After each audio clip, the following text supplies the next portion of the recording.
और वरिष्ठ रंगकर्मी संजीत जी, हमारे कामेश्वर भाई, बहुत सारे हमारे साथी हैं। सबको मैं पहले लाल सलाम प्रस्तुत करना चाहता हूं।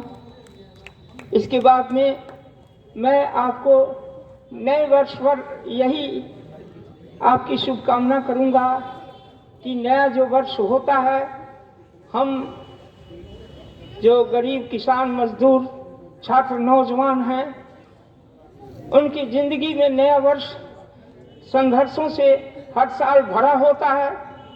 और हमारी शुभकामना यही है कि आने वाले दिनों में जो हमारा संघर्ष गहराता जा रहा है, इस संघर्ष में हम काफी उत्साहित होकर लड़ें और इसमें हम तमाम लोगोल को सफलता प्राप्त हो, मैं इसकी कामना करता हूं। दोस्तों, आज जिस महान रंगकर्मी को हम लोग याद करने के लिए यहाँ एकत्रित हुए हैं, इनकी हत्या 1986 में साफ साफ मैं कहना चाहता हूं, साम्राज्यवादी व्यवस्था की पोषक कांग्रेस की सरकार ने की थी। आज हम लोग मानते हैं, किसी कारणवश मानते हैं। क्यों मानते हैं? बड़े बड़े नेता लोग जानते होंगे। ये कांग्रेस के लोग आजकल कुछ ज्यादा प्रगतिशील भी हो गए हैं और वे लोग उस संप्रदायवादी, साम्राज्यशाही, हिटलरशाही सरकार के विरोध में खड़े हैं और वे लोग संप्रदायवाद का विरोध करते हैं। लेकिन संप्रदायवाद की जननी के रूप में ये कांग्रेस के लोग हैं, यह हमें कभी भी नहीं भूलना चाहिए। इसलिए ये भाजपा और कांग्रेस के लोग एक ही हैं, सिर्फ ये सत्ता की लड़ाई लड़ रहे हैं। ये सभी पूंजीवादी, साम्राज्यवादी, हिटलरशाही व्यवस्था के पोषक हैं। ये सभी किसानों और मजदूरों के विरोधी हैं, इसमें कोई शक की बात नहीं है। मैं इसलिए बरसना चाहता हूं कि कांग्रेस के लोगों पर कि इन्हीं की सरकार ने, जब राजीव गांधी की सरकार थी 1986 में, तो इन पर हमला हुआ सफदर हाशमी पर। मैं इसलिए भी ज़्यादा थोड़ा इस मौके पर गमगीन होता हूँ कि मुझे भी जब 1980 में सफदर भाई से मुलाकात हुई थी कलकत्ते में, रणजी स्टेडियम में। यहाँ से बिहार राज्य जनवादी सांस्कृतिक मोर्चा की टीम बिहार का प्रतिनिधित्व करने के लिए कलकत्ता गई थी। उस टीम में मैं भी शामिल था। वहाँ पर सफदर भाई को मशीन नाटक प्रस्तुत करते हुए मैंने देखा।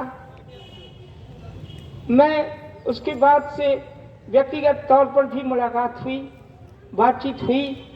बिल्कुल हंसता खेलता, बड़ा मस्त चेहरा था उनका। व्यक्तित्व में काफी सरलता थी और एक चुंबकीय शक्ति थी जिसके द्वारा वे किसी से 2 मिनट भी बात करते तो लगता कि इनसे कई सालों का परिचय है। कितना अपनापन है, कैसा व्यक्तित्व था। जेएनयू से उन्होंने अंग्रेजी में एमए किया था। बड़े विद्वान आदमी थे।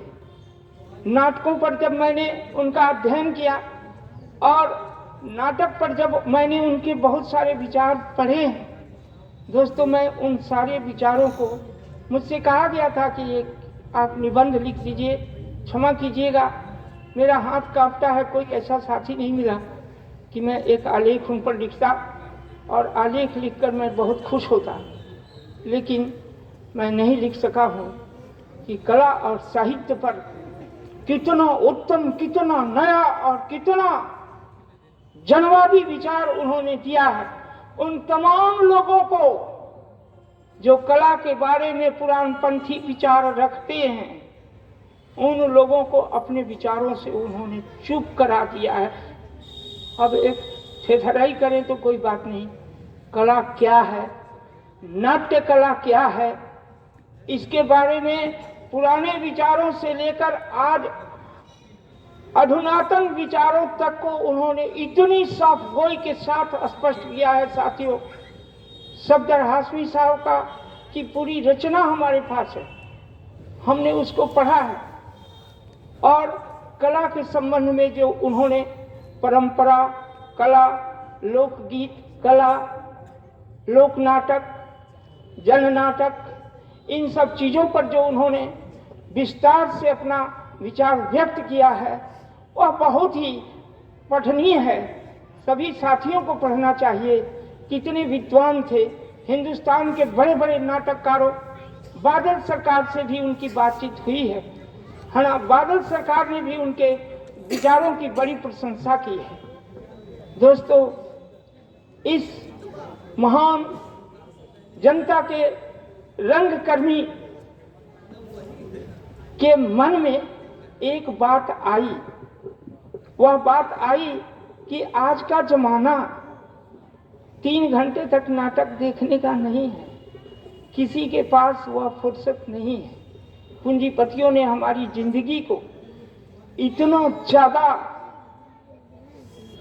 ज्यादा बेचैनी में डाला है कि आज 2 रोटी के लिए हमें दिन भर कठिन परिश्रम करना पड़ता है, फिर जाकर हम घर पर आराम करते हैं। तो उसमें फिर 3 घंटे नाटक हम कैसे देख सकते हैं?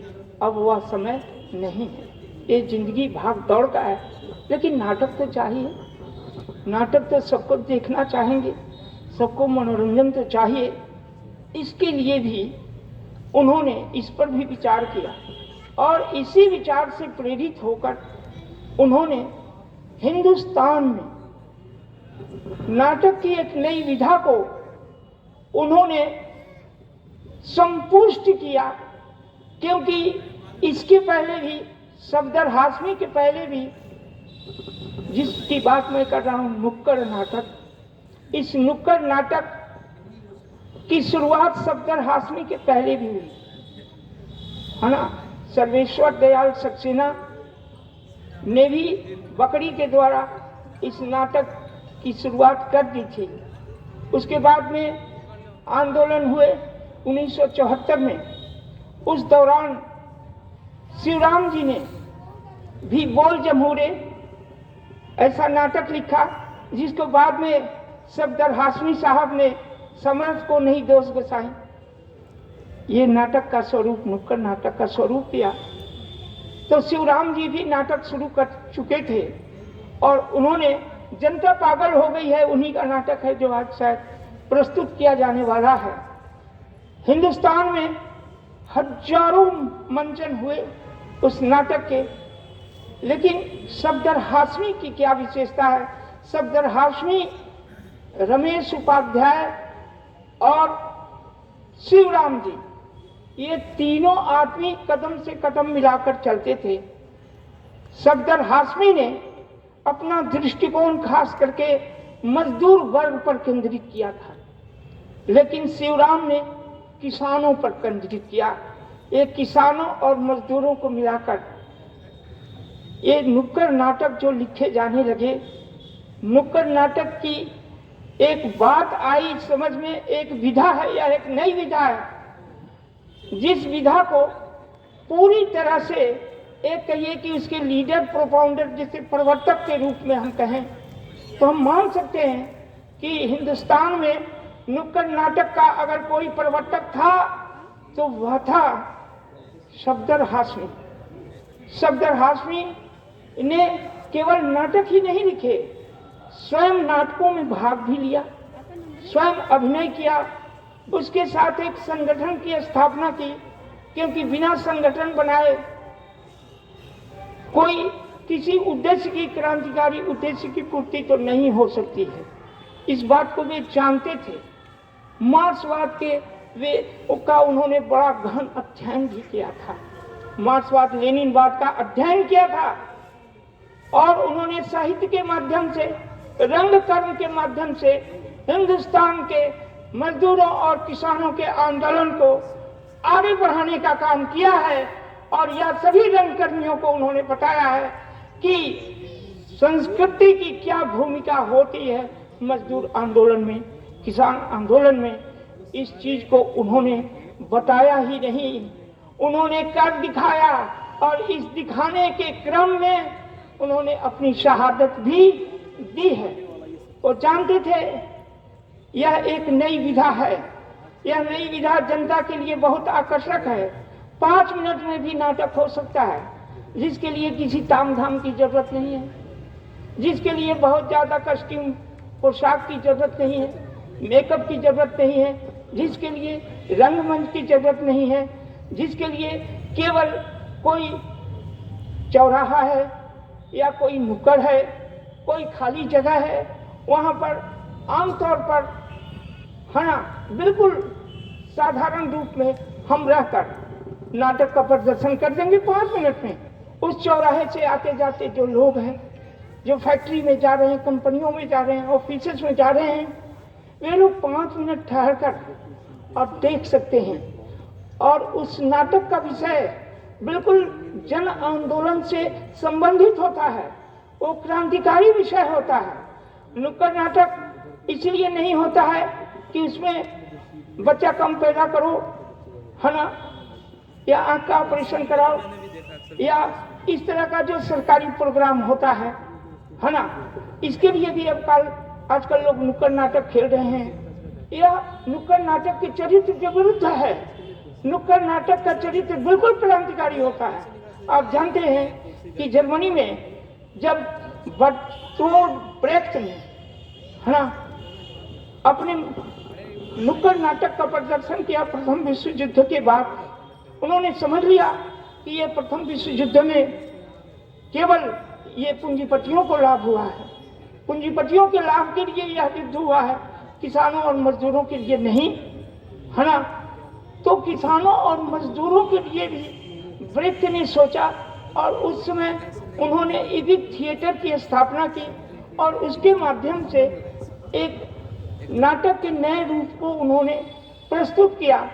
उसके बाद में आप देखिए रूस में ब्लू ब्राउज थिएटर ये आया था, लंदन में रेड प्लेट थिएटर ये आया था, और हिंदुस्तान में जन्म के माध्यम से जो नुक्कड़ नाटक आया शायद उसी की पृष्ठभूमि में आया। और नुक्कड़ नाटक इतना प्रभावशाली, इतनी प्रभावशाली विधा हुई कि इस विधा को जो परंपरावादी नाटककार हैं उन लोगों ने स्वीकार नहीं किया। लेकिन उनके स्वीकार नहीं करने के बावजूद आज यह जनता के बीच में काफी प्रभावशाली विधा है। और मैं समझता हूं कि आने वाले दिनों में जन आंदोलन तो होंगे, जरूर होंगे, क्रांति होगी, और क्रांति जितनी गहरी होगी, जन आंदोलन जितना गहरा होगा, उतना ही ज्यादा सम्मान के साथ शब्दभाषणी को याद किया जाएगा और नुक्कड़ नाटक को हिंदी साहित्य की एक प्रमुख विधा के रूप में उस समय स्वीकृति मिलेगी। तो एक नई चीज को जन्म देने वाला एक साधारण व्यक्ति नहीं हो सकता। कितने असाधारण व्यक्ति थे जिन्होंने नाटक लिखे। वो औरत पर भी, या बर्निंग क्वेश्चन, जो बिल्कुल छोटी छोटी समस्या को लेकर उन्होंने नाटक लिखे हैं। उन्होंने राजा की रसोई, ये भी नाटक, गांव से शहर तक, उनके कई नाटकों को हम लोगों ने मंचित किया है। और सबसे बड़ी बात थी कि वे नाटक लिखते तो उसका लेखक अपने को नहीं मानते थे, वे उसका लेखक जन्म को मानते थे, संस्था को मानते थे, सामूहिकता में उनको विश्वास था और इस तरह से मानते थे, है ना। लोक नाटक के प्रति भी उनमें आस्था थी, लेकिन लोक नाटक की नकल करके और हमारा नुक्कड़ नाटक लोक नाटक का खोल न बन जाए, हम परंपरा का अनुसरण करते करते परंपरावादी न बन जाए, इसका भी उन्होंने काफी ख्याल रखा है। इसलिए अपने नुक्कड़ नाटकों में उन्होंने लोक नाटकों को वहीं तक समाहित किया है जहां तक कि वह उनकी कला में फिट कर सके, क्योंकि जो नई वस्तु है उसके लिए नई तकनीक भी चाहिए। बहुत लोगों ने उनके जमाने में नुक्कड़ नाटक को तीसरे दर्जे की विधा, कलाहीन विधा और कितने आरोप लगाए, लेकिन उन्होंने ये बताया कि नहीं, नुक्कड़ नाटक में वह कला है जो आपके इस परंपरावादी नाटकों में वह कला नहीं है। 5 मिनट के अंदर, अब कलाहीन नाटक इसको तो वे भी पसंद नहीं करते थे, लेकिन 5 मिनट के अंदर कोई साउंड पैदा करना है, कोई दृश्य पैदा करना है ना, तो आप जो साउंड और लाइट का इफेक्ट देते हैं उसको केवल अभिनय के माध्यम से वे प्रस्तुत कर देते थे और लोग समझ जाते थे। ये उनमें खूबी थी। तो ये सब कुछ करना एक साधारण बात नहीं है। ऐसे महान जो नाटककार थे, जनता के नाटककार, जिन्होंने जनता के संघर्षों को आगे बढ़ाने के लिए अपने नाटकों का उपयोग किया, अपने जीवन की शहादत दी, उसकी वैसा नाटककार इस सत्ता को बर्दाश्त नहीं हुआ। पूंजीवाद और साम्राज्यवाद को वह बर्दाश्त नहीं हुआ और इसलिए 1 जनवरी को उन पर गाजियाबाद के झंडापुर में, जैसा कि कॉमरेड दादा ने बताया है ना, गाजियाबाद के झंडापुर में वो हल्ला बोल नाटक कर रहे थे। म्युनिसिपल चुनाव चल रहा था, लेकिन कांग्रेस के गुंडों को बर्दाश्त नहीं हुआ। जनता की भीड़ उमड़ती थी और जनता को उसकी बात को खोलकर सामने रखते थे और इस साम्राज्यवाद का पोल खोलकर जनता के सामने रख देते थे। साम्राज्यवाद को यह बर्दाश्त नहीं हुआ दोस्तों, और इसलिए उन पर कातिलाना हमला हुआ। 1 तारीख को हमला हुआ, वे राम मनोहर लोहिया में हॉस्पिटलाइज में, और फिर 2 तारीख को बड़ी गंभीर स्थिति में उनकी मृत्यु हुई। 3 तारीख को उनका दाह संस्कार हुआ। हिंदुस्तान भर के कलाकारों ने, यहाँ तक कि शबाना आजमी ने भी अपना फिल्म पुरस्कार लौटाया था। और जो भी जनवादी कलाकार हैं, रंगकर्मी हैं, वे सफदर हाशमी को इसीलिए उनके जन्म दिवस को उनकी शहादत के दिवस को मनाते हैं कि हम रोए नहीं, हम सफदर हाशमी के नक्शे कदम पर आगे बढ़ें और हमें भी शहादत देने की क्षमता होनी चाहिए। हमारी जो भी कुछ समाज के प्रति, आंदोलन के प्रति हमारी जिम्मेदारी होती है, कलाकारों की, रंगकर्मियों की, उस जिम्मेदारी को हम निभाएं। इसी की शपथ लेने के लिए हम लोग प्रतिवर्ष एकत्रित होते हैं और सफदर हाशमी को याद करते हैं। मैं सफदर हाशमी को लाल सलाम पेश करता हूं और मैं उम्मीद करता हूं कि हमारे जनवादी रंगकर्मी उनसे प्रेरणा ग्रहण करके जन आंदोलन में अपनी शिरकत को आगे बढ़ाते रहेंगे। इनकलाब जिंदाबाद। बहुत बहुत धन्यवाद। साथी सफदर हाशमी क्या थे क्या नहीं थे, उस पर इनका एक बृहत्तर रिसर्च भी है। सफदर हाशमी पर इन्होंने PhD भी किया है उस पर। तो ये जितना विस्तार से सफदर हाशमी के बारे में बताए, चूँकि कोई भी आयोजन हो जाता है, किन्हीं की हम शहादत दिवस मनाते हैं, जन्मदिन मनाते हैं, क्यों मनाते हैं, काहे मनाते हैं, इसका कोई औचित्य सामने नहीं दिखाई देता है। इसलिए साथी कृष्णनंदन जी को हम लोगों ने बुलाया था कि साथी सफदर हाशमी के बारे में विस्तृत जानकारी दे। सरला श्रीनिवास संस्थान से हम आग्रह करेंगे कि कृपया मंच पर जाएं। और आज जैसा कि सभी लोग जानते हैं कि हमारे देश में जिस तरीके के संघवाद का हमला हो रहा है, तमाम सांस्कृतिक हमलों पर, साथ ही साथ यहाँ के नुक्कड़ नाटक करने वाले भी देश के वैसे लड़के हैं, वैसे नौजवान हैं जो नुक्कड़ नाटक नहीं कर रहे हैं, नुक्कड़ नाटक के साथ बलात्कार कर रहे हैं। वो आज कंडोम का प्रचार करके और अपने को नुक्कड़ नाटक कर्मी कहते हैं। मैं इनसे साथियों का इस मंच से घोर विरोध करता हूं और चाहता हूं कि ऐसे लोग रंग कर्म को बदनाम कर रहे हैं, ऐसे लोगों से हम लोग को परहेज करना चाहिए। कम से कम जो वाकई में जो नुक्कड़ नाटक करते हैं उनको इन कलाकारों से परहेज करना चाहिए, उनको अपने मंच तक भी शामिल नहीं करना चाहिए। मेरा यहाँ तक